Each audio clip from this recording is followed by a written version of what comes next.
Welcome to See You on the Other Side, where the world of the mysterious collides with the world of entertainment.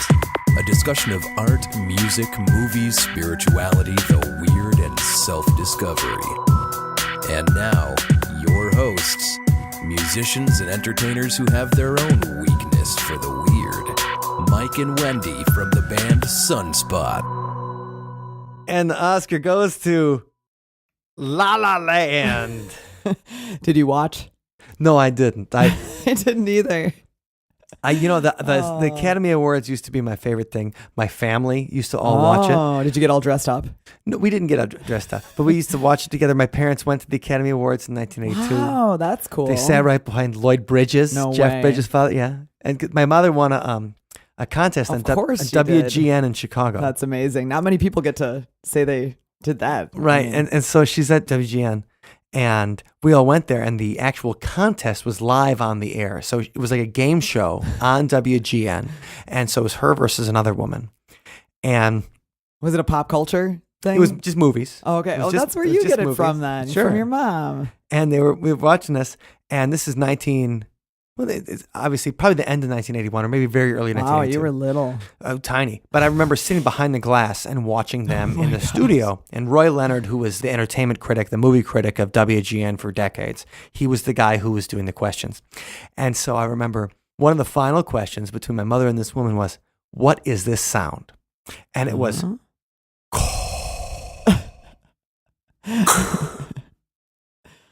Yeah. And so my sister and I are behind the glass going, "It's Darth Vader! It's Darth Vader breathing!" Like we're sitting there banging on, "It's Darth Vader breathing!" Yeah. And they can't hear us or whatever. Of obviously, course, and we can't right. cheat. No. But the other woman my mother is up against goes, "Some kind of disco dance." Oh. Remember, it's 1981 or late 1981, early 82. And my mother's just like, "It sounds like something from Close Encounters of the Third Kind." So at least she was in the ballpark. Pretty good. Yeah. But they both got it That's wrong. cute. But anyway, so my mother ended up winning. And they got to go to the Academy Awards. They get to stay at the Bonaventure Hotel in Los Angeles, which is very futuristic in the early 80s. It's the hotel from the TV show It's a Living. Okay.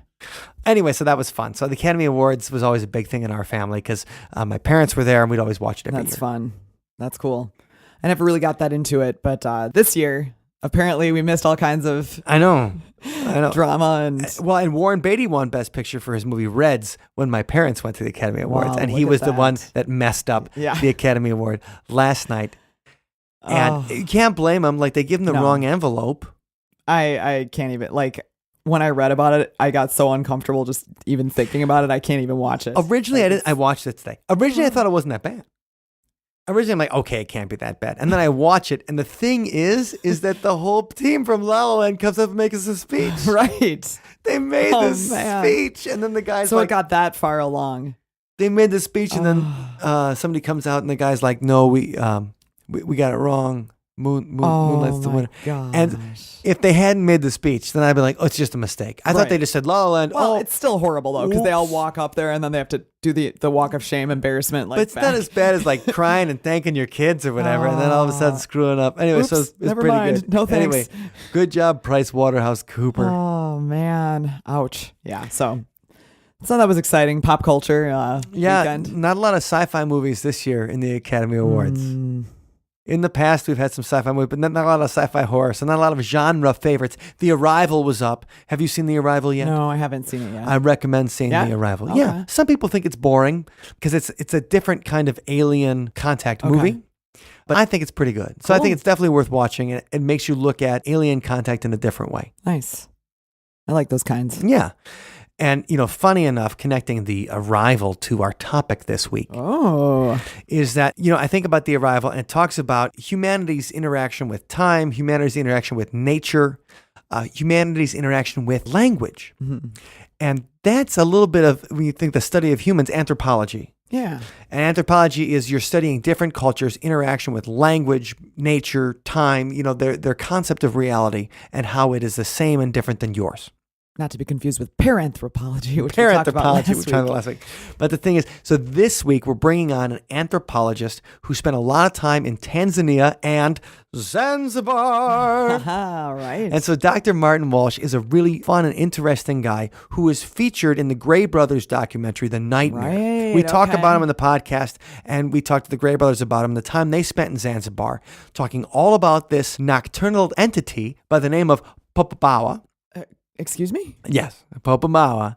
Come again? Well, we will talk about him. And the thing is that people were having night terrors. They were waking up and felt like the pressure on the chest, the classic incubus and succubus thing, and they were blaming it on this creature. And it became a whole like mass panic in Zanzibar in 1995. Martin Walsh was there. And so we talked to the good doctor about some of his anthropological work and the whole history of this particular mass delusion. Martin Walsh is a social anthropologist with a PhD from the University of Cambridge. He has extensive field experience in East Africa, including the Tanzanian archipelago of Zanzibar. He joins us today to discuss paranormal beliefs in Zanzibar, and also joining us is my sister Allison Jornlin from Milwaukee Ghosts. Welcome, Allison, and welcome, Martin, all the way from the UK to talk to us about paranormal beliefs. How are you doing today? Hi, guys. Yeah, all well, thanks. I'm here in Cambridge in the UK. Not the Cambridge over your side, but the Cambridge in UK. It's a lovely February day. Oh, we're so glad to have you. Thank you so much for agreeing to be on with us. Yeah, thanks for the invite. Well, let's start out real quick with maybe a little description of what your history is as a researcher and an academic, and what got you interested in maybe heading to Africa and studying that area in the first place. How did I end up in Africa? Like most things in life, by accident. I actually went to university. I went to Cambridge to study archaeology, and they combine anthropology in the course. So I in my first year I did archaeology and anthropology. But before that, when I was a teenager, I mean, like, you know, many teenagers, I was doing all sorts of stuff. I was writing poetry. I was particularly into psychoanalytic approach of Jung, of C.G. Jung, of Carl Gustav Jung. So this is why I mentioned it, because I knew it would sort of strike a chord with you guys. So I was as a sort of teenager, and I got into this with my dad, actually, and sort of through his influence. So I was really into this stuff and reading it and reading the books, and sort of, I spent a whole year at one point recording my dreams. I've still got this book of my dreams, which are fantastic. The embarrassing bit are the interpretations that I wrote on the sort of, you know, opposite sheets of paper. You know, I kind of wish I could burn those, but the year of dreams, you know, and in which I sort of finally came to the conclusion that I was just having my dreams to order. I was sort of dreaming Jungian archetypes because I wanted to. But anyway, when I went to university, it turned out that the archaeology wasn't as inspiring. It could have been inspiring, and maybe it was to some, but to me it wasn't as inspiring as anthropology, which seemed to me to be an opportunity to sort of discuss all manner of subjects. And I heard your podcast with Jack Hunter, another British anthropologist, and it just, anthropology is just a field, cultural social anthropology, that you know, gives you the scope to sort of dip into all things. And that includes comparative religion, includes, you know, whatever you want to call it, the occult, paranormal, as well as the political, the economic, the social, in every kind of way. And that, you know, and I found that what anthropologists were doing, my sort of youthful dip into Jung, you know, sort of paled by comparison, and I thought by the excitement of what anthropologists were doing and writing about ritual and myth and so on at that time. I got the funding to do doctoral research. I sort of basically sat at home one holiday looking at the map, thinking, where in the world do I want to go? Okay, where can I go? Where is it easy to go? Where do I not have to learn some ludicrously complex language? Where can I get a visa for? So there are practical considerations. And the place I thought that was really sort of uninteresting, because all of my not all of them, but a lot of my teachers had worked there, was South Africa. And but in the end, I sort of eliminated everywhere else that I thought might be interesting. And I thought, well, maybe it's time for another generation to go back to Africa. And so I ended up in East Africa. And that was 1979, and I went there in 1980s. And so let's get the geography of Tanzania real quick, or the geography of Africa. Tanzania is on the eastern side of Africa, like eastern Central Africa, if I've got it correct. So East Africa, in the sort of most restricted sense, is Tanzania. To the north of it, Kenya. To the west of Kenya, Uganda. Then around Lake Victoria, Rwanda and Burundi. That's the sort of narrow definition of East Africa. And so at what point in 1980 were you like, what the heck did I get myself into? I suppose when I broke my toe on the way there, so I spent the first 3 weeks of my field work with my whole leg in plaster. No, I enjoyed it actually. Sometimes it's said that social anthropologists can be antisocial, but I think if you have the right attitude, if you know how to you really need to know how to communicate people and enjoy life. And if you're able to do that, and you can get along with people, and you can put up with things being different in various ways, and keep your spirits up and entertain people and exchange information with them and not just extract it from them, then you can enjoy it, whatever the sort of privations might be or the comparisons with your home life. So was your attitude more of like a cultural exchange? I think that's the way that you have to do it. I mean, anthropologists these days work in all sorts of contexts, from office blocks and stock exchanges to the sort of more stereotype kind of rural village scenario. What were some of the cultures that were in that region when you came down there? So just to give people some background who may be completely unfamiliar with Tanzania and their only exposure to Zanzibar is a restaurant. Or just that it's fun to say Zanzibar. Right.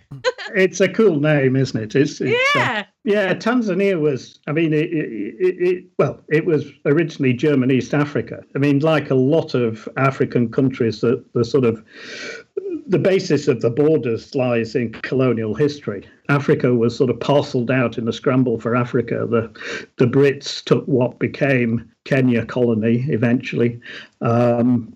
And the Germans took what, after they had to give it up after the First World War, was then renamed Tanganyika Territory under a League of Nations mandate. And it like a lot of these countries, they didn't get, independence. Certainly the countries ruled over by the British until the 1960s. Yeah, well, and maybe let's get into it with the Popobawa. That's a nightmare of Zanzibar that we should definitely talk about, because it had a huge effect on the country over the years, hasn't it? At certain times, yeah. I wouldn't say that it's a sort of constant feature of life, but it's something that has, to use a metaphor, erupted from time to time. Yeah, and it comes in waves. So the idea of the Popobawa is an evil spirit, right? But what kind of, I'd say in, I guess Western culture or the Anglo-American culture that kind of we used to, what would be an equivalent, like the boogeyman or something? I think it's quite difficult to sort of translate directly. It's there's a whole sort of, and you guys will be familiar with this. There's a whole load of stuff out there on the internet about the occult, and that compares different types of occult beings, the Popobawa, the chupacabra, the whatever it is. There's a whole list of them. I think the whole bestiary. Yes, there is of imaginary beings, as I sometimes refer to them. Yes. To use the phrase used by Jorge Luis Borges, and I think, one of the duties, I think, of an anthropologist, and why you would hope the work of anthropologists can be valuable, is to sort of, probe those things in greater details, and to sort of, where can the comparisons be made? Is this the same as in place X? Why is it different? And so on and so forth. So just like the Popobawa probes his victims. In Zanzibar, it's a part of local society that a lot of people believe in the existence of spirits. And there are spirits of all sorts of different kinds. Actually, different, and people talk about different tribes of spirits. There are spirits that we sometimes call possessory spirits that can possess individuals. I mean, we use this word possession. Again, it can be problematic because it's not always quite the same thing that we sort of think about when we watch those kind of horror movies. But people can be possessed by spirits, and they can have, if you like, a sort of familiar spirit that has its name that speaks through them, or a spirit, and typically people who are specialists in this stuff, spirit mediums, may have more than one spirit that sort of, keeps them informed, that speaks through them, that works through them when they're healing and doing other stuff with their clients. The control, right? As we talked about last week, in spiritualism, it's called the control. Your spirit that is kind of your guide. Yeah, and typically, I mean, again, there's a lot of variation. A lot of people, if you like, connect with spirits through the route that a lot of people get into that is through some kind of misfortune, and particularly sickness. And a standard route into that is that somebody falls sick, they go to one of these sort of traditional doctors or specialists who will say, well, I think maybe you've got certain kinds, and then you get sort of taken through the ceremonies and so on, or the rituals that would sort of then induct you into being fully engaged with that spirit. Not as a sort of something, an evil entity, but something that can, help guide you in life as well. But also, they have to have a relationship with the spirit. So does that interfere with the Muslim aspect? I mean, we say that spirits have a place, but, just like if you would go to a voodoo kind of thing, or that, they were connecting different kinds of religion with voodoo in French, the French influence in the United States. Is that kind of thing where they're mixing a little bit of the traditional religion and then bringing the parts of Islam kind of from their in there? It's actually, there's a lot of gray spaces and shadings in between these things, and it isn't so kind of clear cut. And it's because there are, I mentioned that there are different tribes of these possessory spirits.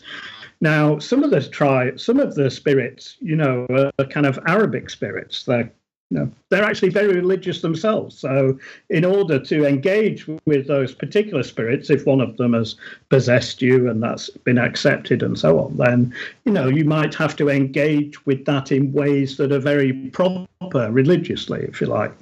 There are other spirits who, some of them have pagan backgrounds. They're said to come from other tribes, from the mainland or wherever. Some of them demand that you drink alcohol. Some of them demand this and that. So they can actually be, a motivation or a reason for people sort of transgressing the sort of, there you go, normal, Mike. Yeah, that's another excuse for you. I've met those spirits. Yeah, so there's it's quite a spirited thing, if you like, and there's a lot of variation and a lot of stuff that sort of goes on, and it's not just sort of black and white, Muslim versus traditional, etc. Okay. But let me just add that in addition to these kinds of spirits that fall into different categories and are able to sort of possess and speak through and speak to humans and people of the earth, as they call them when they're speaking, and also through specialists. There are other kinds of spirits as well. Some of them that are spirits of place that reside in particular locations, or reside in particular animals, or reside in a particular tree, a big baobab tree, or at a crossroads, or in a particular. So like animism. Is that animism? Well, yeah, in a sense, it sort of links with that set of ideas that have been described as animism. And one of the things that struck me I didn't go to Zanzibar for the first time until I'd been working in East Africa for let me see now about 15 years, 14 or 15 years or so. And what struck me about Zanzibar and both islands, and perhaps Pemba in particular, where I went to live for 2 years in the mid-90s, was it was probably the most sort of spiritually, in that sense, dense landscape that I'd ever been in, or have been aware of being in. Is there just seemed to be something occult and spirit related round every corner. Not only were quite a number of people engaged in sort of spirit possession and so on. Although you never know the numbers. I don't know of anybody who's I don't know offhand of any survey data on the sort of percentages of people who are actively engaged in spirit possession. It might not be a majority of people. It might be a much smaller number of people. But there are spirits of place. There are the whole world seems to be sort of hedged about. There's a lot of other entities out there. Let's put it that way. Sounds crowded. It's fairly crowded in the minds of some people, but not everybody, because not everybody thinks like that. Not everybody wants to get engaged with that kind of world. Some people you might say are skeptics, or they decide just to ignore it. They'd rather follow the sort of mainstream religion. They prefer the sort of pious route, or the people, maybe they prefer drinking spirits to engaging with spirit, right. Any kind of spirit, whatever. There's as I say, I mean, one thing I think to emphasize, anthropologists are sort of are at fault as much as a lot of other European and travellers from the outside, is we love stories of the exotic. I mean, we're telling them now, actually. I'm telling them now. And you tend to focus. I love them too. Well, yes. But you tend to. But sometimes that focus on the exotic and the things that are different, it can give somebody else the impression that, that's all there is to life. Right. Whereas in fact, and it can be a kind of prejudice in a way. In fact, 99% of life in Zanzibar is, very ordinary. There are people walking around wearing ordinary clothes, doing ordinary stuff. Just imagine somebody from another planet comes to the States, lands in your hometown. And they're all about Doritos. I mean, and they're said, they're on a, they're only there for a few, weeks or months to do research. They're going to go back to their planet and write some really bizarre stuff. These guys, they have this religion, called football and baseball, and they gather together in these huge communal spaces, and they do this weird stuff that's totally pointless. Like the wave. And they seem to pray to these characters called the Kardashians, these spirits called the Kardashians that come through into their home. Oh God! And every week they collect around and talk about the Kardashians and what kind of makeup these spirits wear. They have these really holy places called art galleries, where you can't talk, and it's just, I mean, you can imagine. Right. And so we have to realize our own perspective is getting in the way. Yeah, I mean, we also do a lot of stuff that is and I mean, and your program is a place where a lot of this is gathered together, because you guys have got a finger on the pulse of all the weird stuff that people in our own society sort of think and believe in. So it's a sort of perfect counterpoint. So aliens download us first. So as we talk about this, I mean, so on the one hand, Zanzibar is in some ways, a special place, and I think it's partly that sort of density, if you like, of spiritual stuff is maybe in part a consequence of all the different cross-cultural influences, because it's had the influence from the sort of cultures on the mainland, then some of the Islamic stuff that's come in and so on. But it's also not like this is every day. This is happening. You could be there for months and not see anything bizarre. Your neighbours can be doing all sorts of bizarre things behind closed doors. you might not be aware of it. I mean, I am the bizarre neighbor.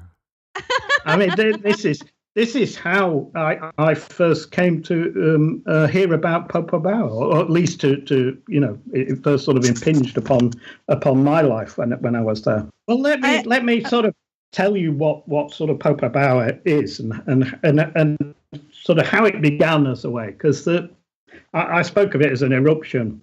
I mean, a better way to describe it would be, well, it was an episode of mass hysteria.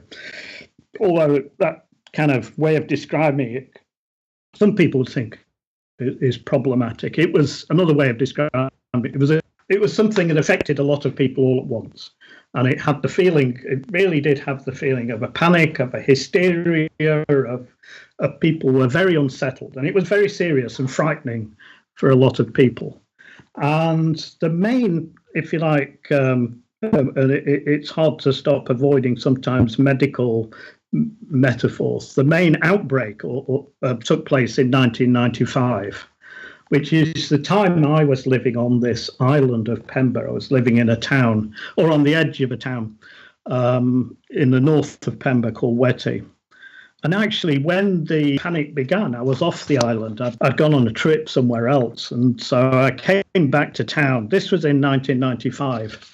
I came back to town. And this was around, I think this was in February. It was in February or March 1995. And it began during the month of Ramadan. So we mentioned before the holy month of Ramadan, this sort of movable, it moves with the lunar calendar, the sort of month when Muslims are fasting and are at their most pious, if you like, and ends in a sort of 4-day celebration, but lasts a whole lunar month. So, and the month of Ramadan that year began in early February, on the 2nd of February. And I came back from my sort of trip to another island, actually, with friends. People in town there were sort of rumours. They were saying, something's happened over on Pemba. There's something going on. And I started for the first time to hear this word, Popobawa. And then went over to Pemba, where, back to my house there, where I was living and working. Is there any translation for Popobawa? Like in particular, is there a certain like translation to what the name would mean, an analog for in English?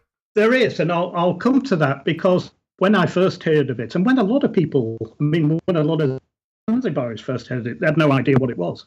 What is this word? Why? What does it mean? I mean, its root meaning is popo is a bat and bawa is a wing. So it doesn't make simple sense. It's kind of like bat wing, or the wing of a bat. Although you wouldn't quite say it in that way, but those are the two elements: bat wing, wing. That's bat, kind of the sensation of it in a way, or well, it'll become obvious why that term was used. Or although again, there's a story behind that. Anyway, when I got then to back home and working, I was working on an agricultural project, and so traveling around with colleagues, there was just the most incredible ferment. I mean, we'd go, we were working with farmers in villages around the island, and people would be talking about nothing else. The whole conversation would be about Popobawa's done this, have you heard about that? And it was like sort of gossip gone mad. And just, who needs Twitter in those circumstances? I mean, it was just, everybody was talking about this. It was, I mean, people were I mean, I won't say ranting, but they were talking about nothing else. It was incredibly intense. The latest story, the latest event they'd heard about, and so on.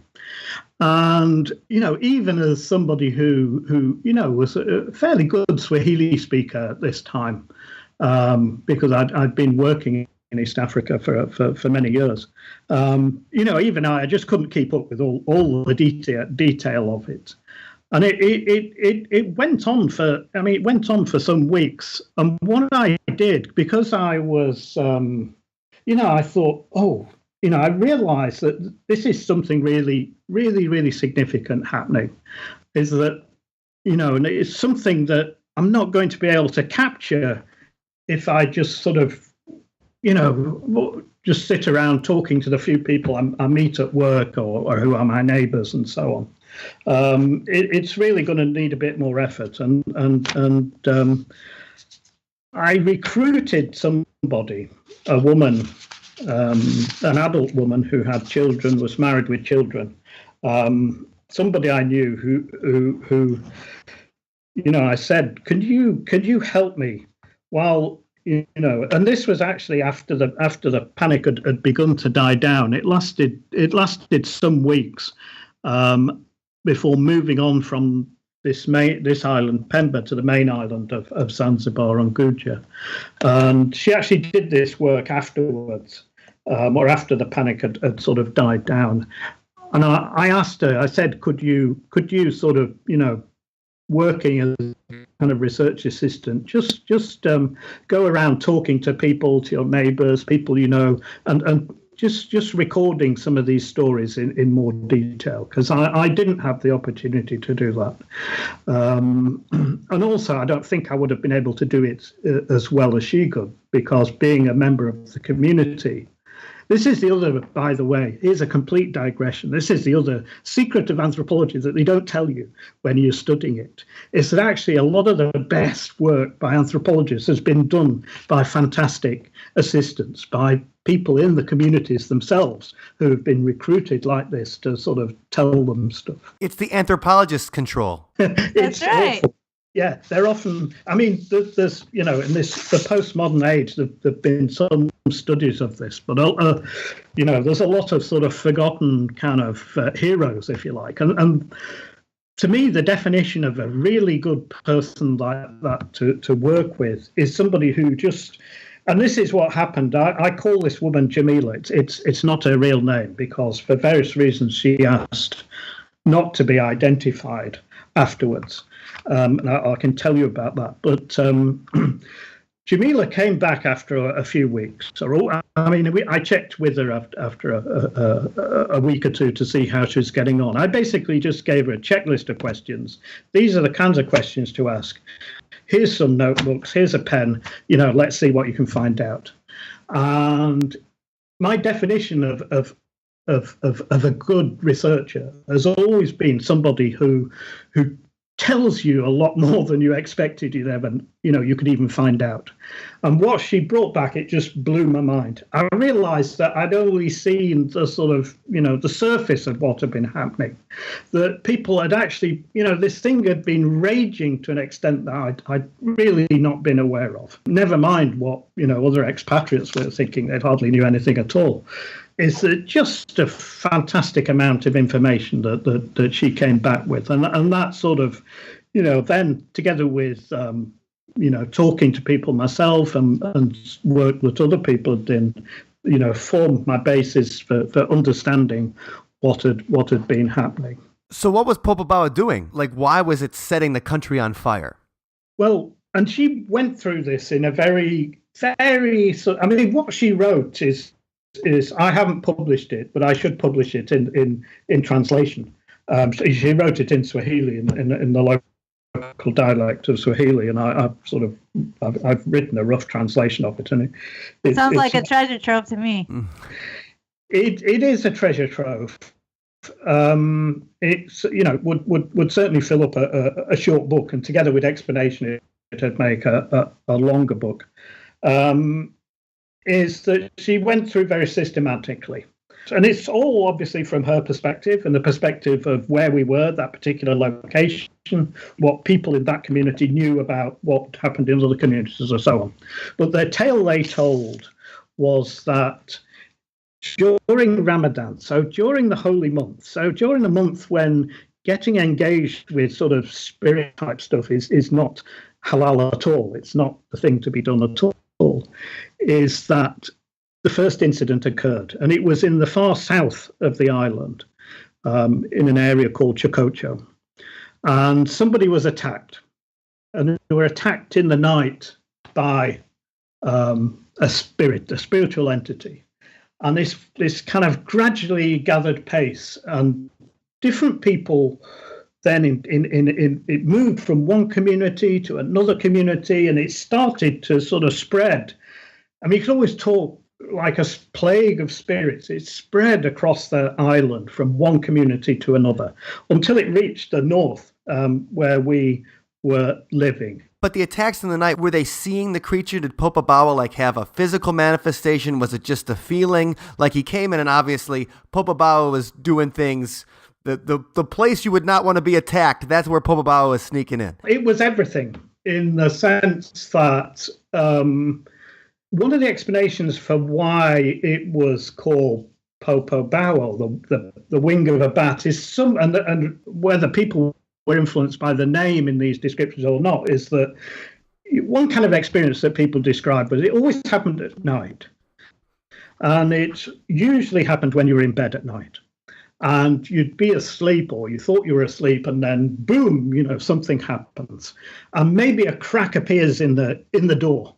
Or you wake up suddenly, a crack in the wall, maybe the sort of brick or the mud wall of your house, it suddenly cracks open and you feel an entity or a presence, and sometimes it's something kind of shrouding over you, by the wing of a bat, or it can take all sorts of other forms. It might be something that's kind of more, human-like, or maybe you just see a sort of shady figure, or you see some other kind of creature. I mean, it was a shapeshifter. It came in different sizes and forms, and there was no sort of one standard kind of appearance. And this is again one of the mistakes of the subsequent sort of writing about it on the internet, is a standardized description has emerged, which is actually nonsense, of a sort of one-eyed monster with a bat wing and so on, as though you could describe it in the way people describe the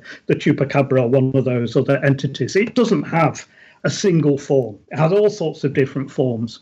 I mean, when we did the film with the Grey Brothers, The Nightmare, the women we interviewed for that film all described it as taking the sort of form of a bush baby, which are these sort of small forest creatures with large eyes that are nocturnal galagos or bush babies, as they call them. So some people were seeing forms of the Batwing, the one-eyed monster. Some people were seeing the bush babies, and other people were seeing like human form. So it wasn't specifically like male or female, or it was a variety. It was a total variety, and all sorts. And I think what happened is all sorts of experiences that people had in the night got drawn into the same description. So some people describe sort of poltergeist-like experiences.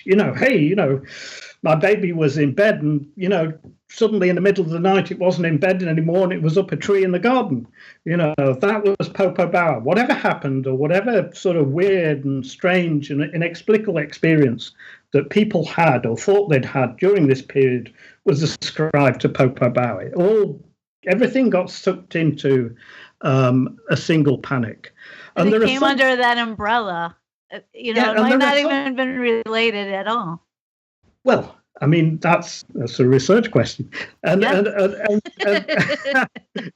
so you're making me laugh. Yeah. As you're regaining your composure, I just Googled bush babies, and let me just put it out there. If any bush baby wants to come to me in the night, feel free. They are totes adorbs. Well, if any bush baby wants to sit on my chest and then assault me, I'm not interested in that happening. But snuggles are okay. They're totally cute, especially when they get drunk on palm wine. Or fermented fruit. Yeah, on palm wine. And when they're not cute is when you have a tin roof and you're woken up in the middle of the night by these things trampling on your tin roof and crying like babies. I mean, that's why they call them bush babies. They sound like a load of sort of cat's wail sometimes. They make a hell of a racket. Mm-hmm. So when people were attacked, so there's all sorts of variety in the descriptions of what happened to them. There are some sort of common features, and among those common features are that the entity or whatever it was that was attacking them or had come into their rooms at night, and sometimes they'd be asleep with a partner, and it happened to both men and women, by the way. Sometimes you'd be asleep, be attacking you, and your partner was fast asleep and had no idea what was going on. is that a very common feature of this was that, and again, not in all cases, but in a sort of, say, about, a half or third or something of cases, people would say they were paralyzed.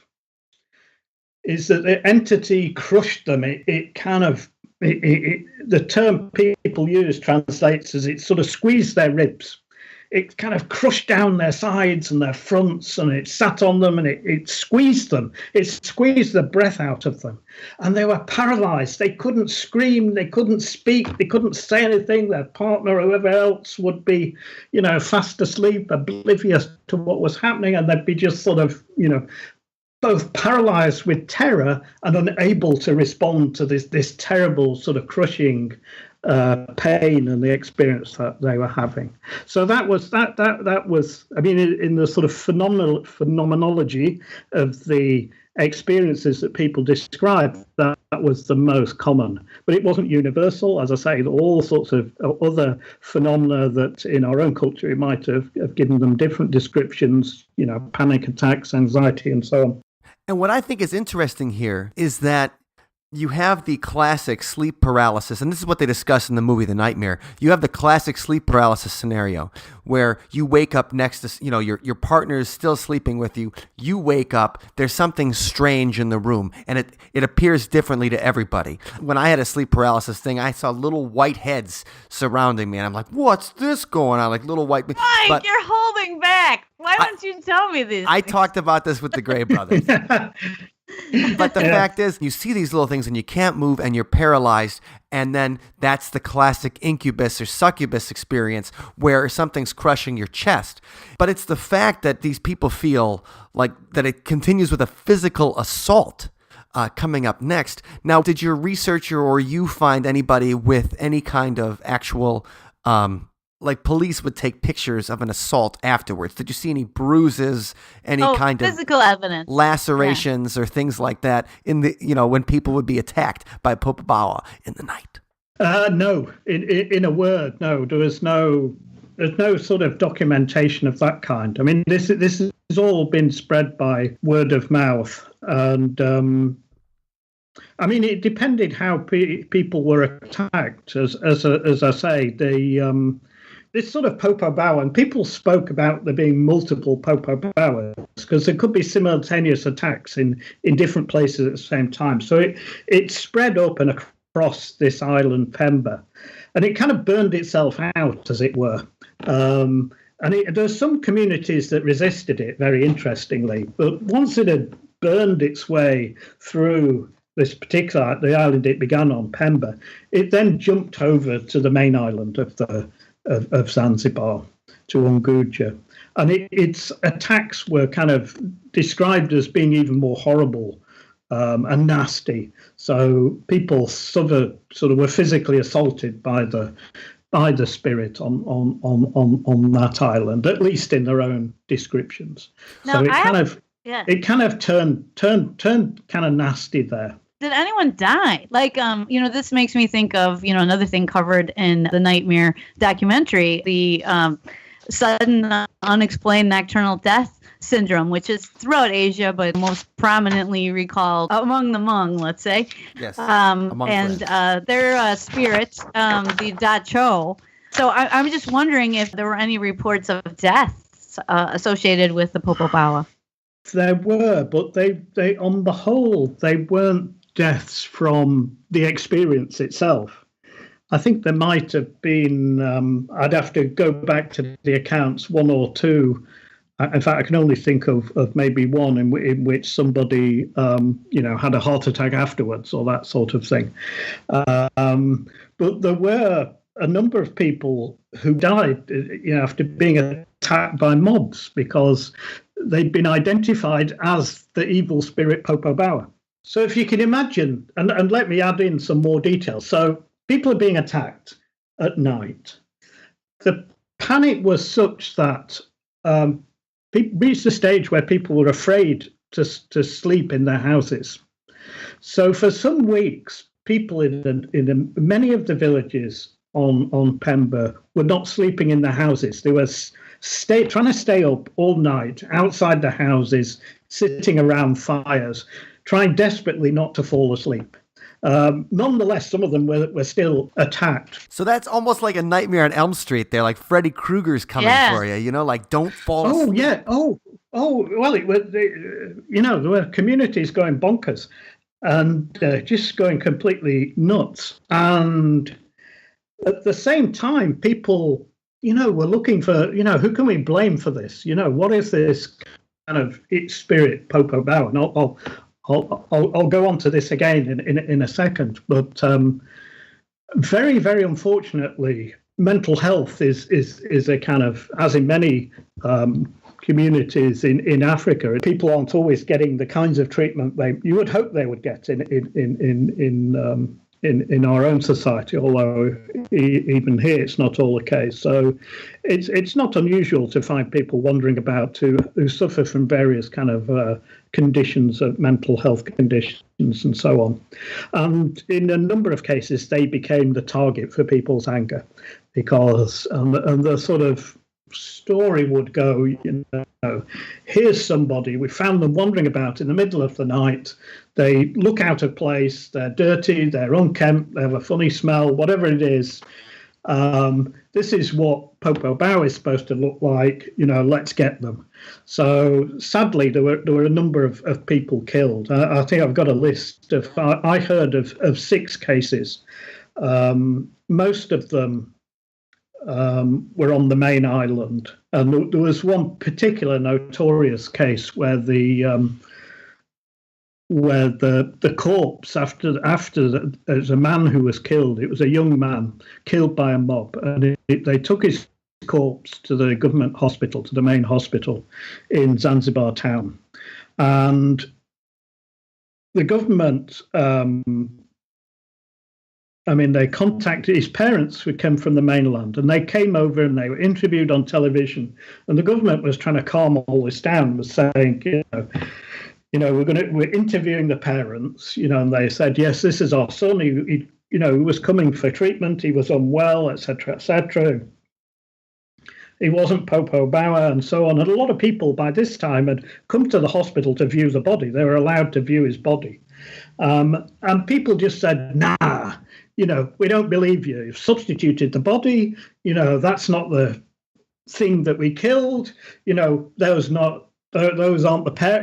This is just a put up. The government's conspiracy theory sort of reigned. So there were people killed, but they didn't as far as we know, and who knows, because nobody was documenting most of this. But as far as I'm aware, the main deaths were actually, if you like, through people's desire to sort of, find a scapegoat for this. And they thought that these people that they were killing were manifestations of Popobawa. And that's because they were either behaving strangely or they were out of place.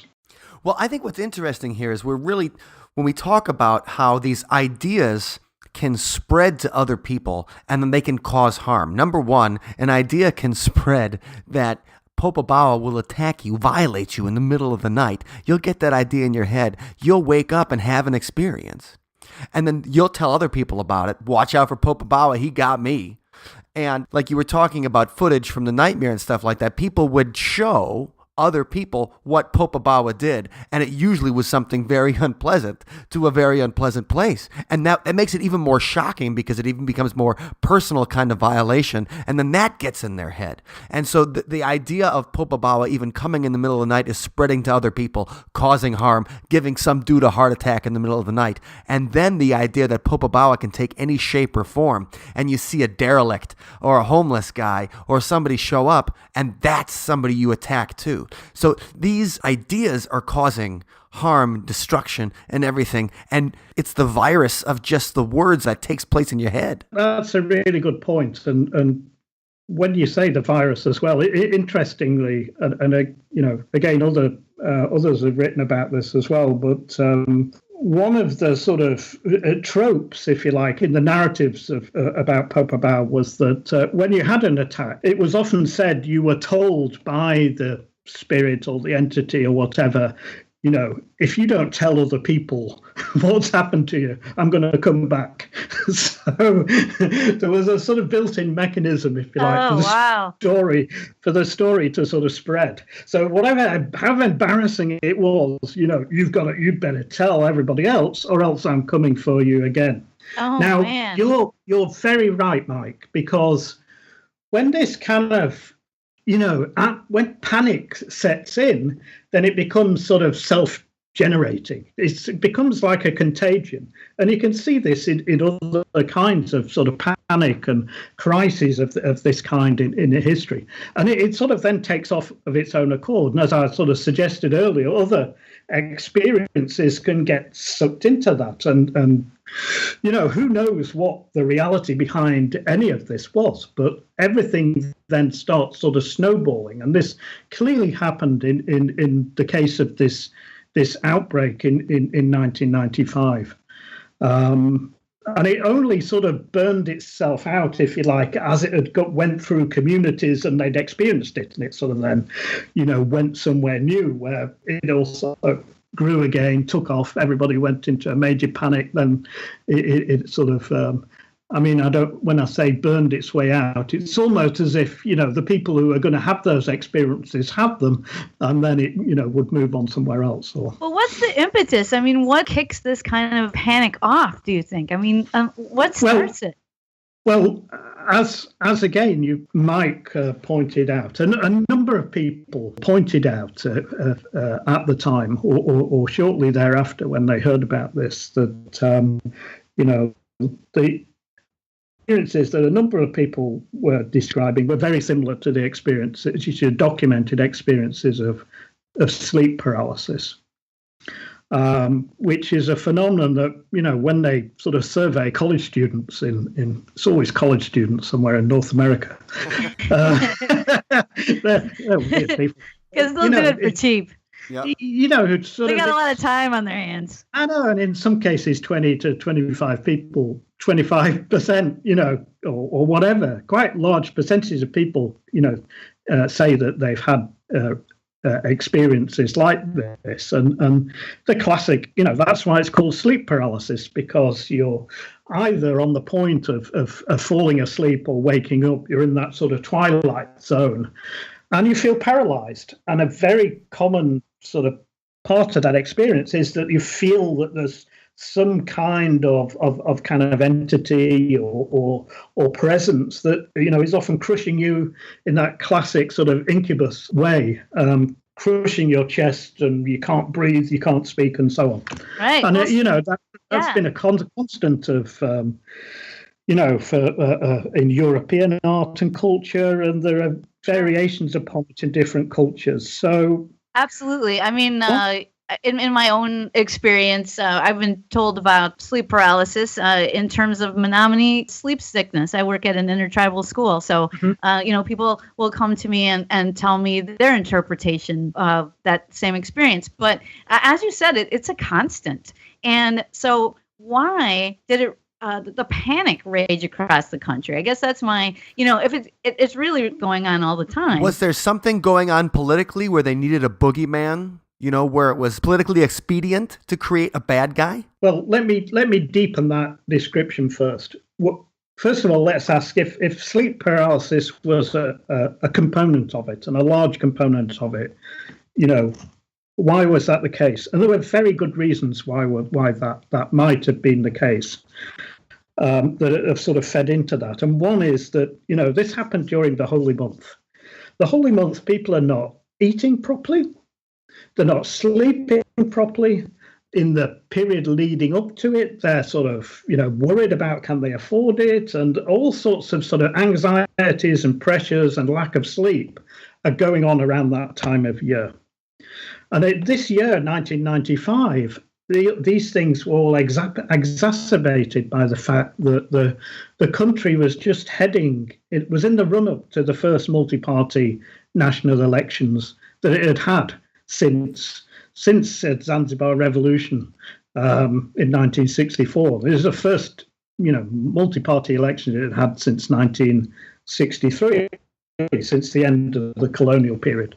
So there was a lot of kind of anxiety, both because of the time of year, the season, the religious festival, the fasting, lack of sleep, and so on, but also because of the wider political context.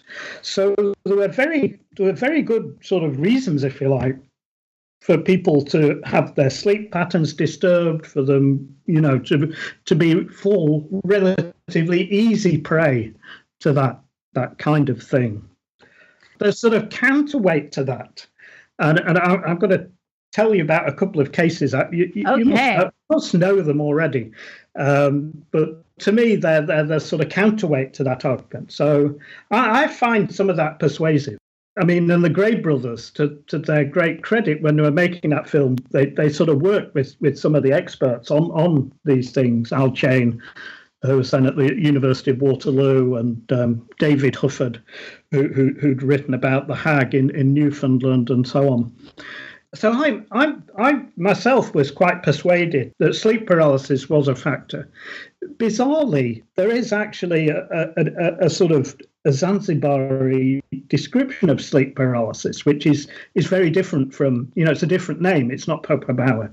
It's something else. It's Jinamizi, and we interviewed people and asked them about that, and that's given various interpretations. But one again, in many people's accounts, it describes the sort of classic symptoms of sleep paralysis. And one guy I spoke to actually said, look, they're just having that experience. Why are they saying it's something else? Now, against that sort of explanation, and some people find that a very powerful explanation, there's clearly a lot of other stuff going on, because, as we've said, panics can take on their own life. And to me, I like to compare. I mean, you can get panics almost. I mean, panics can develop and evolve out of almost nothing. Two of the classic cases, to me, I don't know if you guys have ever done it. If you've not done a program on it, you must. It is the phantom gasser of Mattoon, Illinois. Oh yeah. Is that how you pronounce it? Which has got a lot of features in common. I mean, and even more than we've spoken about already, because Popobawa also had a distinctive smell in some horrible smell. Hold on real quick. It may just be Skype, but did you say the phantom gasser? Yeah, it is the phantom gasser of Mattoon. Yeah, it's a classic case of the met him. sociology of sort of. I think it's you, Mike. The phantom gasser. Like if you ask my wife, there's a phantom gasser floating around our home all the time. Can we change this program into me interviewing you then about your behaviour? This classic sociological case, the phantom, and there actually have been other phantom gases. It's not the only one, but the famous one is when did it take place? 1940 something, 43 or something. I think so. That's right. So where you got this sort of panic that just sort of sprung up, and there are some different circumstances, because in that case it was fed in part by newspaper reports, whereas the panic on Zanzibar is being fed by word to mouth, oral accounts and stories. There was a bit on the radio about it, but mostly it was people telling one another. And then the other case, to me, even better example of this kind of thing is have either of you come across the Seattle windshield pitting epidemic? No, that one I haven't heard of. Yeah, Google it as we speak. The Seattle windshield pitting epidemic, I think it took place in the 1950s, and people in Seattle started noticing that there were sort of odd marks on their car windscreens. And this developed into a full weird panic where whole communities were just going nuts. I mean, authorities were inundated with all these reports about the strange things that are happening to our car windscreens, and 1954. That's when that 1954. Yeah, and it There's great stuff on it on NPR if people are interested in listening. Another classic sort of case of the sociology of this kind of thing. I mean, everybody was going nuts, and this is, eventually started to die down because, when the authorities did investigate, they found actually there was nothing wrong with people's windscreens. They were just the ordinary sort of bumps and marks and the stuff you get on your windscreen. And that is so bizarre, because you can understand what happened in Zanzibar, but why would people say, something happened to my windshield? It's just because weird. of the sort of febrile atmosphere. And this is in context of nuclear atomic tests and the panic of the Cold War. And, if you look at the sociological accounts of this, there were, again, these external circumstances that, people were very anxious about this kind of stuff. And so they started, it sort of snowballed again, that reinterpreting everyday events as though they were part of this sort of narrative of something evil and untoward or unexplained was something lurking, like Spring Hill. Yeah, like Spring Hill Jack in Victorian London is another widespread panic. Absolutely. And to me, and I did a lot of reading around this, so there's some great work on this. If any of your readers ever get to find some of the work of a sociologist called Rob Bartholomew. I've got his book. His best titled book is Little Green Men, Meowing Nuns and Headhunting Panics. And he studied, done quite a lot of work together with others on these types of panics. And I think there was, Popobawa had something of that in it, is that you can't just explain it by, the fact that everybody suddenly was suffering from sleep paralysis.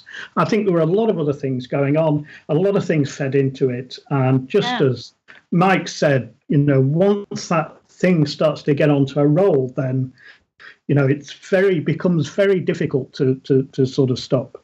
Well, especially if that roll comes right into your nose. So what do people smell when they? We can't let that go. The Popobawa scent. Yeah, because we talked to Joshua Cutchin, who wrote a whole book about paranormal scents. So this is very applicable to that area of study. I don't have a good description of it, but it was sort of fetid and evil. Okay. Let's put it that way. Now, I mean, some of the experiences that people described, you could easily sort of fit them into alien kind of abduction or alien entity type experiences, which again, people have used sleep paralysis to help explain some of those. I mean, let's add that during sleep paralysis, a small percentage of sufferers suffer from quite extreme hallucinations. So, a lot of people just have this basic experience of discomfort and being crushed or feeling the presence of an entity. But other people have sort of full-blown sort of hallucinatory experiences linked to sleep paralysis. So they're a smaller percentage of the whole, but and some of the accounts that I have, Jamila recorded for me, would fit into that kind of thing. Do you have any of the recordings that you could read out, or any specific that you've written down that are like, when you read it, you're like, oh God, or you listen to it, you're like, this one's the worst? Not the worst. I mean, there's, I'm just looking whether I can see the one with the flashing green light in front of me. Here's one. I mean, this is, this straight out of the, Arabian Nights, meets the X-Files. About a guy who's living with his wife and grandchildren, as people often do in these rural communities. And somebody had told him the news about Popobawa, and he'd sort of scoffed. He'd said, that's rubbish, you're just sort of scaring me. I'm not frightened at all. So I mean, this is classic urban legend, right? Sort of setup. So here's the account. So that night, after having gone to bed with his wife, he heard a sound like a clock's alarm. So it's like a sort of one of those, brrr, those horrible alarm bells. So he heard a sound like a clock's alarm, and he woke up with a start. When he looked, he saw, and this stuff gets bizarre, he saw a tiny dog in the bedroom. And on the dog's head, light, like the rotating warning light on top of a police car or ambulance. Oh. Yeah. So he wakes up. That's bizarre. He's tiny dog in his bedroom, and it's got a green light, and that light is going round and round on the dog's head. I like the bush baby better. It's not finished. So after a minute or two, the dog began to grow in size. Yeah. So you can picture this now. At the same time, the dog starts spinning around in a circle. So the dog now, with the flashing light going around its head, is also getting bigger and bigger and spinning round and round. And as the dog grew, it turned faster and faster, and the lamp on its head cast an even brighter light until, it's just like a massive dog. It's just enormous. And all this happens in a few minutes. And the guy this is happening to, he's just kind of frozen. He can't say anything, can't do anything. He's just can't even open his mouth. He can't call his wife who's sleeping next to him. And, nothing he can do. Do you want me to read on? Because it carries on from there. Because more please. stuff. I'd like to know what happens with the dog. That's right. The dog. Right. Well, okay. Don't leave us hanging. So there you are in bed, and there's a sort of, there's this ginormous dog, that's spinning around with a rotating, flashing green light on its head. And so meanwhile, and this is how the story was told, in the next room, so his wife's oblivious to this. In the next room are his grandchildren, some of them who are not, they're not sort of so small, but they're sleeping in the next room. One of those children became possessed. Popobawa itself was not the kind of spirit that possessed you. It was just some sort of evil entity or evil. They talked about it as a spirit, but it was out there. It didn't possess you personally. It just attacked people. But one of his grandchildren was sleeping in the next room, became possessed. So was entered, if you like, by a spirit. And the spirit started speaking through this child. It was a boy, I think. Started speaking through this boy. And it started saying, and this is, we're in sort of exorcist territory, it said, "Get out! You must get out!" And as soon as the child said that, so the spirit speaking to the child, then the dog turned into a man. So the big rotating flashing light dog, then, because this other spirit get out, change, whatever, it sort of turns into a man.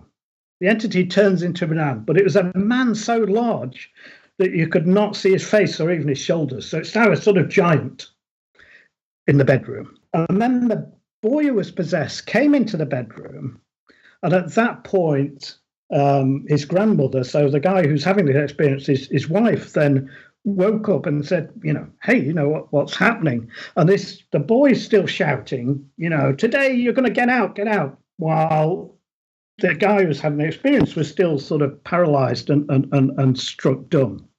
So it's not finished yet. But what's happening here is that, and this is a feature of many of the accounts, is that when people were being attacked and when Popobawa was about, it was generally believed and felt that other spirits, people who had this type of spirits that possessed them and were their familiars, if you like, could help them and speak through them, they would act in a protective way.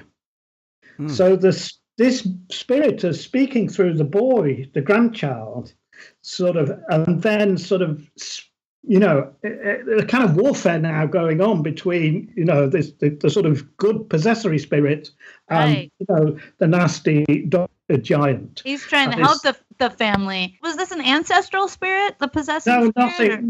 Nothing to do with ancestors in this particular case. Not in this context. Yeah, when Popobawa first appeared on Pemba and started spreading across the island, and again, I've written about this, is people ran through a whole series of possible explanations because they didn't understand why this was happening. So, was it an ancestral spirit? Was it because we annoyed, some kind of witch finder a few years ago and chased him away? Is it because we sort of, ate that spirit that was embodied in a whale that washed up in the beach and we just sort of ate the meat and didn't respect the spirit, and now the child has come back to haunt us? And there are all sorts of those, different types of spiritual explanations that that people came up with. The one that they settled on, and this ties up another thread that we've been talking about, is that it was something to do with the political context. And as I said, this is the months before the first multi-party elections. This particular island, Pemba, was basically the stronghold of the opposition party, the Civic United Front, CUF, and who were attempting to sort of, depose the party that had been ruling for years and years, and had, in some ways reluctantly, under donor pressure, agreed to hold the first multi-party elections. And the interpretation that sort of gathered pace, and in some ways kind of brought the panic on that island to an end, once people had sort of figured out what they thought was happening, was that it was all political. The argument was, and there were various, pieces of evidence produced for this, or supposed pieces of evidence, but the allegation was that it was the ruling party who didn't want to lose the election, so they brought these evil spirits to distract people from the business of politics, just harass them, annoy them, upset them, get them to forget the fact that they should be, they all wanted to sort of, vote in a different party. So the idea that the people would use political, like that this whole thing was based out of somebody wanted to start a rumor to distract the plebes or whatever, while the powers that be were kind of consolidating and just distract them from the upcoming election.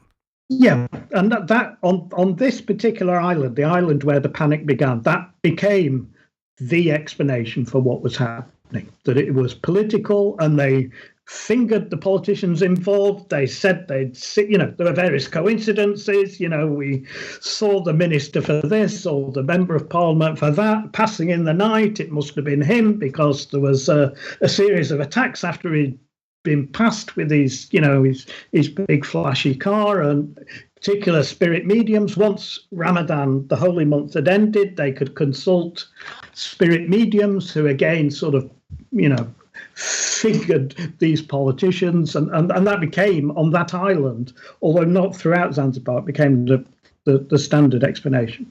So even the political explanation has a paranormal element to it, because the attacks would happen after the guy came past. Well, yeah. There was, again, you could look at it, in the same way that you look at the Seattle windshield fitting epidemic. It's a lovely word. I wish I could sort of teach classes on it. It is, I wish I could take those classes. You can see the potential for mundane, everyday events to be reinterpreted.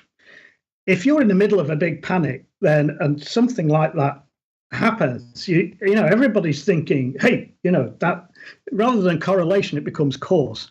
Right. Everybody's looking for something. It came by in the night, just as half of our neighbours were all being attacked by this evil entity. So it's it must be him. Yeah, or his party. Some reasoning for it. Well, what happened to the guy with the dog? Real quick. Oh, you're worried about what happened to the guy with the dog? Yeah. We got. This just goes on and on. I mean, they all end up. The neighbours are getting involved. I'm going to summarise, because the neighbours get involved, and other people are going into sort of possession trances. So it becomes a really big disturbance. Yeah. And does the guy's wife, the grandmother, she wakes up, right? So this is like, we're moving from the area where this is all in one dude's head to where other people are sharing in it. Yep, so, in the account. I wasn't there, so and neither was my assistant Jamila. But these are the narratives as we've been told. The if you like, the stories of stories. Yeah, so it ended up with basically the whole sort of neighbourhood was in a riot. Yeah, eventually the guy kind of came out of it and woke up. And the basic idea in this, as in other tales, is that he, the Popobawa ultimately had been sort of chased away by these more benevolent spirits. And so it was important that the community got involved, and the community of spirits as well. And in this particular, unfortunately, in this particular case, and this is how the story ends, is that because of all the disruption and the chaos that was going on, one of the neighbours was robbed by a thief at night. So woke up in the morning and all their savings had gone.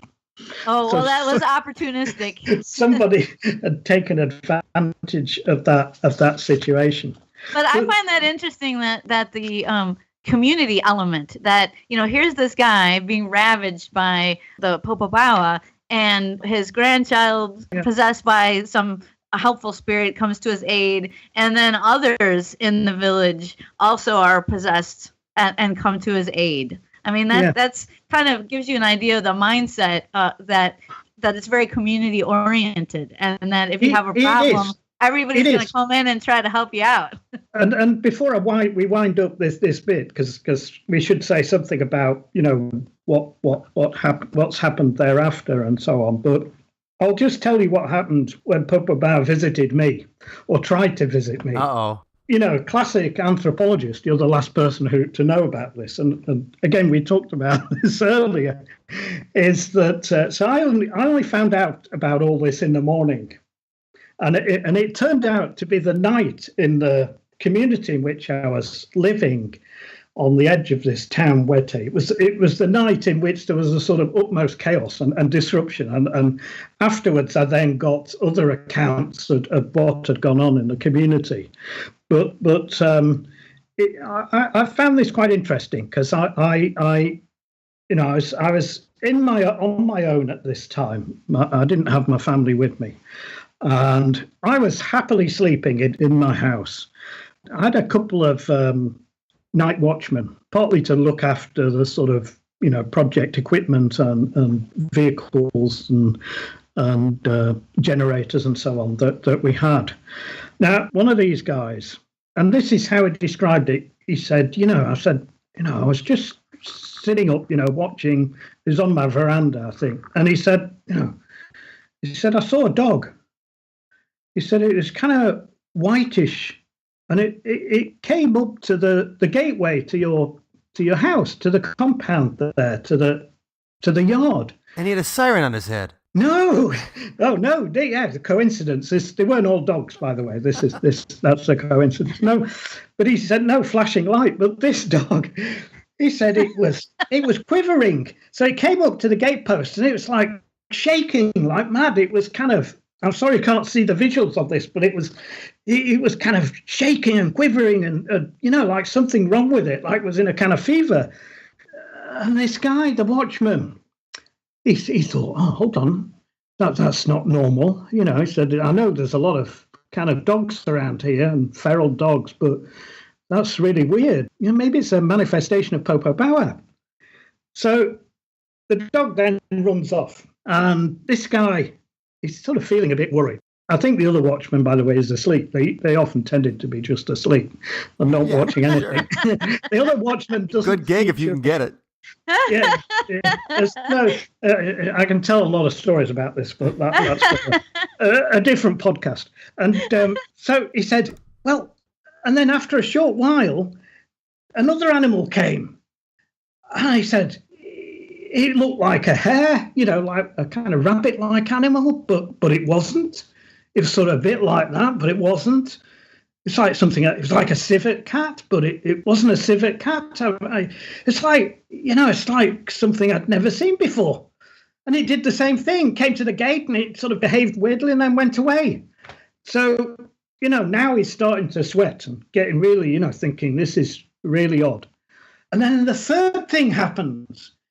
And he said, this time, just where your Land Rover was parked at the gate, this homunculus, this diminutive person appeared, like a really small kind of dwarf, totally. Homunculus, I love it. This is You're like, digging deep there, Martin. That's great. This is like weird city, what's going on? My favorite city.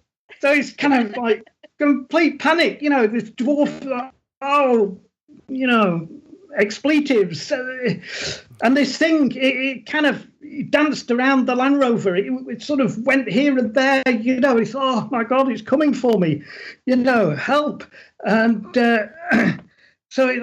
geez, this is too much.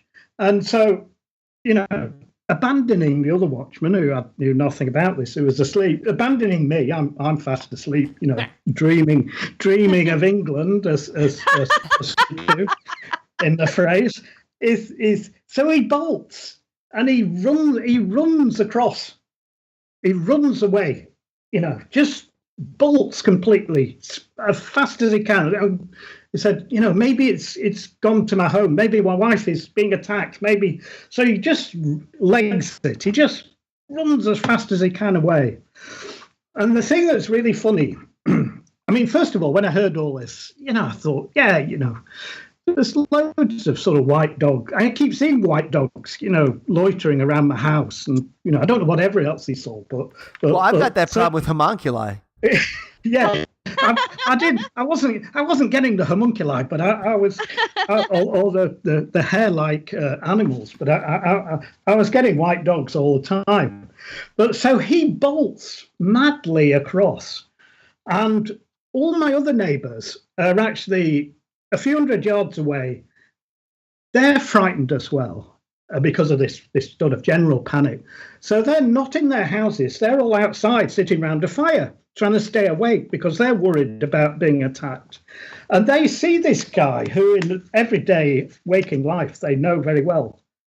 And they just see this thing streaking past them in the middle of the night like mad and think, oh my God, there goes Popobawa. So they thought he was Popobawa. He ran away from my...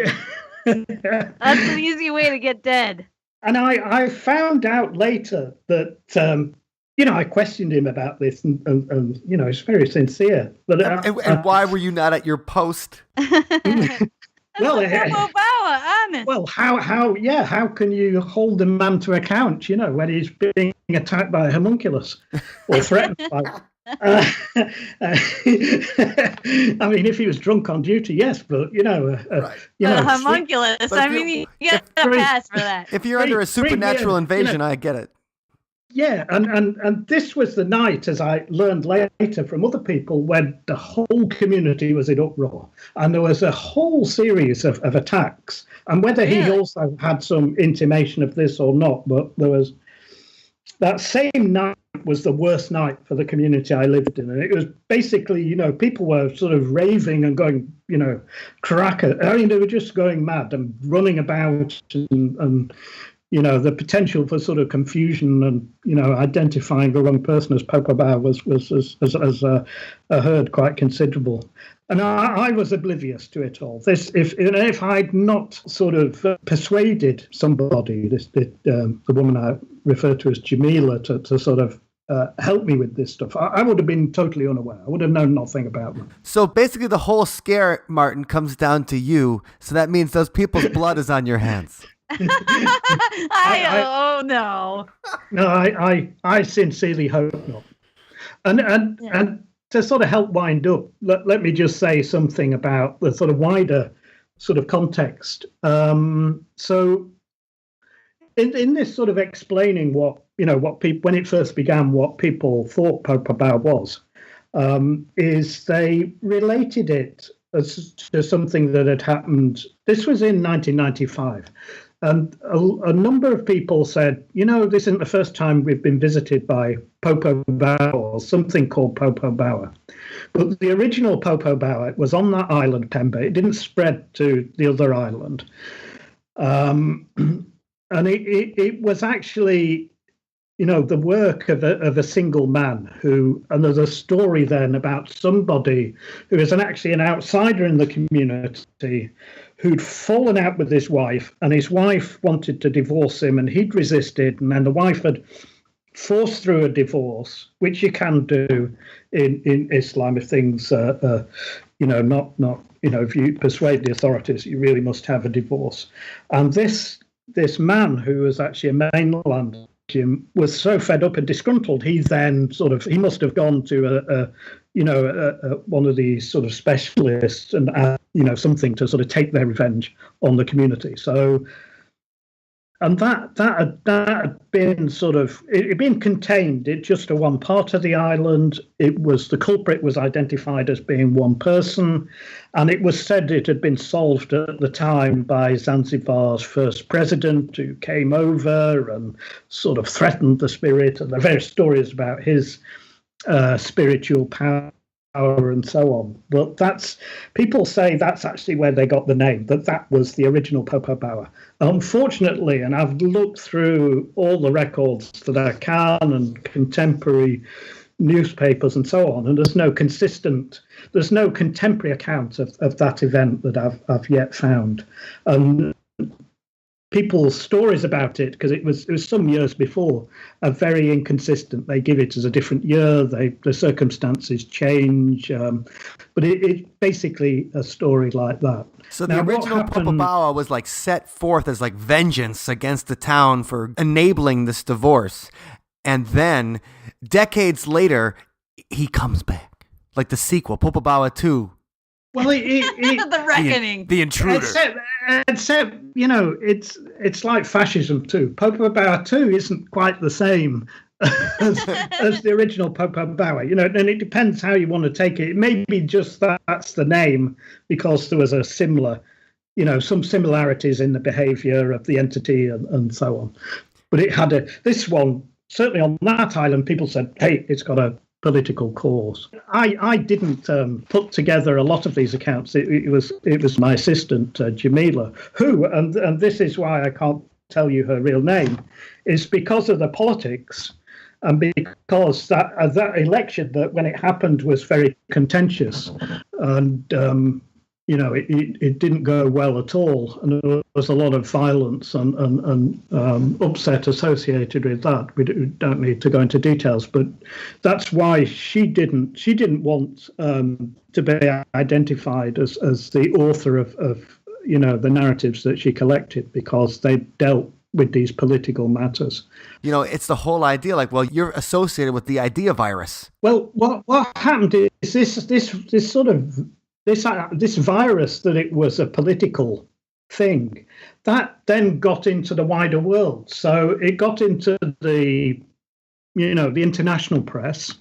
It got onto the internet. It got onto the BBC. It got into whatever, Fortean Times. It got into other places, and that became the standard external narrative, that this Popobawa is something that happens during times of political tension. Was there anyone saying Popobawa is not that bad? Like, Popobawa, like he's your buddy. We don't know about the Popobawa. He's a midnight snuggler. No, they're probably listening. Yeah, there was a lot of, there was and is humor about it.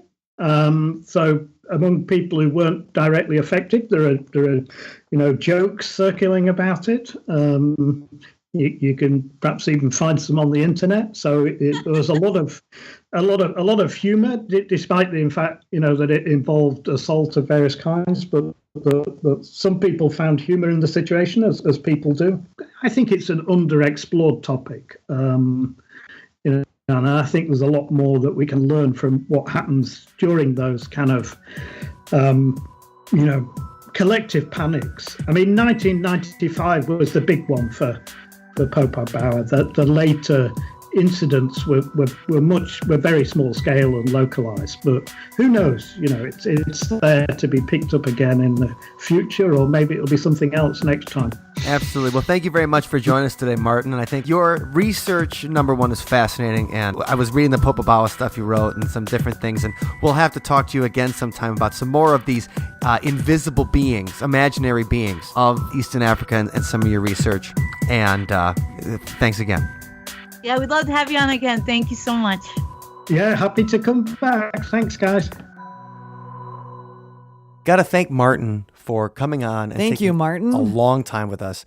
And we'll definitely have him talk about some more of these fanciful creatures and legendary animals and stuff like that. So cool. And thanks to Allison Jornlin as well from MilwaukeeGhosts.com. It's always a joy to have Allison. Yeah.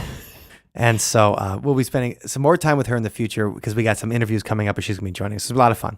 So I got to say that Martin's work inspired me this week. when we were talking about the songs. Mm-hmm. So in the beginning, I'm thinking Africa, Tanzania. How can I get some kind of African beat? And then all I can think of is Toto. Right. Like, Of course, naturally. I felt the rains down in Africa. So we're not going to do something like that. And we're not going to put in some kind of weird tribal beat or why something not? just to be, cheesy. Okay. But the best analog that I could think of comes from one is Martin in his description of everything talks about the time between sleeping and waking. And he calls it the Twilight Zone. Oh. Okay. And then I'm thinking about mass delusions and people turning on each other. And all I can think of is the great Twilight Zone episode, The Monsters Are Due on Maple Street. Oh, okay. And you guys be able to check the show notes. I've actually got a link to the whole episode in the show notes. At othersidepodcast.com /133. That is correct. So this is the best analog that I could think of, kind of science fiction, interesting analog. So that was the inspiration for this week's song. So the Monsters Are Due on Maple Street is an episode where the aliens pass over just in like a meteor. They pass over a small town. And the power goes out. And everybody comes out in the street and starts talking to each other. And over the course of the day, everyone starts turning on each other. Like one of them is an alien. Like, one kid tells the story of a comic book and everybody starts believing it, and people think that each other are aliens. They start trusting each other. Somebody gets shot. The whole thing turns into a mess. Oh, man. And in the end, you see two aliens looking at each other and talking. And laughing. No. Right. And they're saying, that's all you have to do. That was their... Oh. You don't even... All you have to do is show up. Let them destroy themselves. They'll always find their most dangerous enemy, themselves. Okay. And that's the whole point. And so that kind of, the idea of mass delusion and people spreading the idea virus, which is something we talk about in the interview a lot, the idea virus of the Popobawa, is how we came to. So this week's song is called The Monsters Are Due on Maple Street. What do we do? The switches won't respond. Point our fingers to a fifth column from the vast beyond. Who's hiding what? Another wild theory. Who can you trust when we're yelling in the street? And behind every picket fence you'll find your own worst enemy. And the monsters I do on Maple Street. A simple pattern, you know it's always the same. When the unknown appears, we'll find someone to blame. A trigger in plain sight to agitate the hive. It's just a matter of time, and we'll eat each other alive. What are you guilty of? What are you waiting for? Who's the little green man inside the meteor? And behind every picket fence you'll find your own worst enemy. And the monsters I do on Maple Street. And inside every closed door there lies a new conspiracy. And the monsters I do on Maple Street. Yeah, this world is full of Maple Streets. Thank you for listening to today's episode. You can find us online at othersidepodcast.com.